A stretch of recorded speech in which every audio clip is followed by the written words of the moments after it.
محمد النهارده في بدايه الحلقه عن موضوع ايه قصه الكعبه اللي موجوده في ايران اللي هي بدات العمره من النهارده. ايه ده؟ ايه اللي احنا بنوصل له يا شيخ محمد؟ وايه القصه؟ احنا هل الموضوع بقى خطير جدا للدرجه دي؟ ملف الشيعه بيحاول ان هو يعني يتربص بالمسلمين وبالعالم كله في كل مكان بهذا المعتنق اللي هم بيعتنقوه، والنهارده بيبداوا يبنوا كعبه ويلفوا حوالين الكعبه ويقولوا النهارده اول عمره للايرانيين. بسم الله والصلاة والسلام على سيدنا رسول الله وآله وصحبه ومن والاه، وبعد. الخلاف خلاف معتقدي. نعم. الخلاف مش خلاف سياسي أصلا، خلاف معتقد بين سنة. نخش في السياسة يا شيخ محمد يعني لا مبدئيا، لا، خلاف الكعبة بالذات. موضوع الكعبة بالذات الموضوع هنا موضوع سنة وموضوع شيعة. هم الشيعة دول أصلا مجانين. يمكن أنا قلت قبل كده الكلام ده مرارا وتكرارا. مجانين. يعني إيه مجانين؟ يعني شوفك انت عندك كعبة وهم عاوزين يعملوا كعبة علشان ما يتجولكش، علشان ما يحتاجوش للسعودية، علشان ما يحتاجوش للمملكة العربية السعودية ويروحوا هناك. عاوزين يقطعوا العلاقات تماما، حتى الحج ما حدش عاد يروح يحج. فده طبعا منطق غريب ومنطق متخلف. هم اصلا متخلفين. يعني الفكر الشيعي زي ما قلت قبل كده في تصريحات كتيرة جدا جدا، فكر متخلف يعني نفسيا وعقليا وكل يعني حاجة. يا شيخ محمد برضو الفكر الشيعي بيخش من ضمن الملفات السياسية المتواجدة في الوطن العربي، وبيحاولوا ان هم يسيطروا ويهيمنوا على الوطن العربي من افكار الشيعة اللي هي متواجدة بايران. وكان ايام الاستبن طبعا كان جه نجاتي زار البلاد، وكان في يعني قصه بروتوكول بين نجاتي وبين الاستبن او بين الجماعه الاخوان داخل نظام الاستبن اللي هو محمد مرسي. نعم. لعنه الله عليه. نعم. طيب هو بالنسبه لنجاتي ده اللي جه حضر ايام الاخوان، انا كنت في مؤتمر، والله الكلام ده يا استاذ هاني زي ما بقول لحضرتك كده، كنت في مؤتمر حد من جامعه المنيا، او انا على ما اتذكر طلبه من جامعه المنيا كانوا بيعملوا رساله ماجستير او حاجه زي كده في الفكر الشيعي او المد الشيعي او الحاجات دي. فهم كانوا الايام دي كانت ايام نجاد ما جاء مصر، الله يخرب بيته وما يدخل مصر تاني. نعم. فكانوا كلموني، اتكلمت في الموضوع ده تقريبا.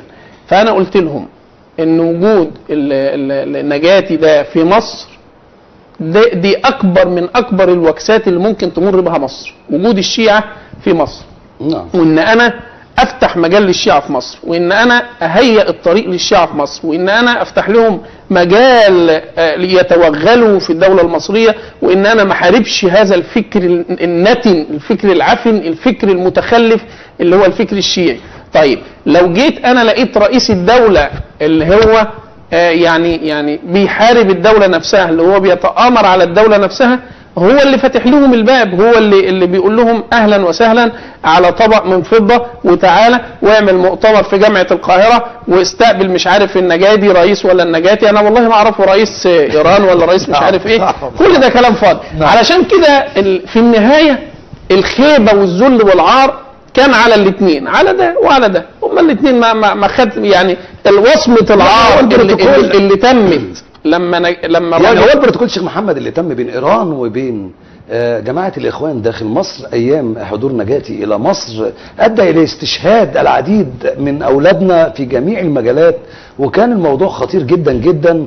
والنهارده شوف الفكرة اتبلورت ازاي في ايران، وحاولوا ان هم يعني انا قلت لحضرتك ان الشيعة بيتقربوا الى الله. يا استاذ هاني بعد اذن حضرتك، لو انت بس توصلت معايا والسادة المشاهدين الكرام فهموا معايا القصة دي بكل بساطة، خلاص هيوصلوا، هيفهموا، هيعرفوا ليه الدولة المصرية بتحارب الفكر الشيعي، هيعرفوا ليه مصر مش عاوزة المد الشيعي ينتشر في مصر. هل الفكر الشيعي بس ام الفتن اللي بتدور حوالين؟ انا هوضح ده لان ما هو المد الشيعي ده كله فتن، وهو سبب دمار وهلاك الامم.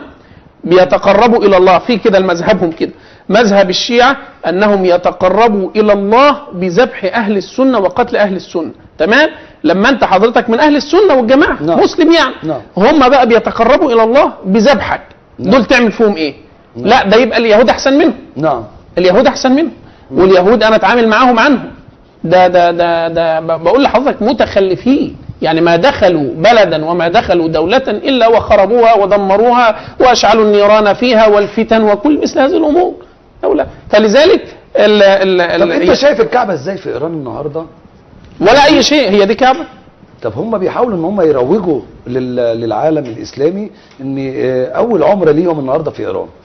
لا طب خلاص يعملوا عمره، اللي عاوز يعمل عمره يروح يعمل عمره.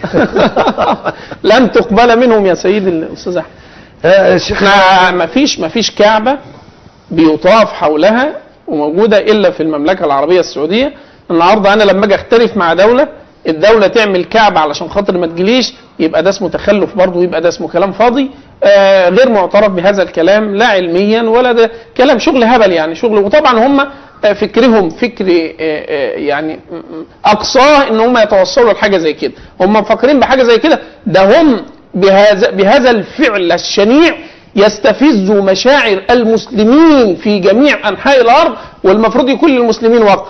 يعني المفروض بناء الكعبه في ايران يتطلب وقفه من المسلمين في كل بقاع الارض. كم مليار مسلم تقريبا؟ كم مليارات من المسلمين لما يقفوا ويقولوا لإيران ازاي بتعملي كعبة وازاي بتألفي وبتخترعي دين جديد. خلاص ما إيران خلاص بقت بتخترع دين جديد، خلاص احنا بقينا في دين جديد. يعني احنا وصلنا للدين البهائي.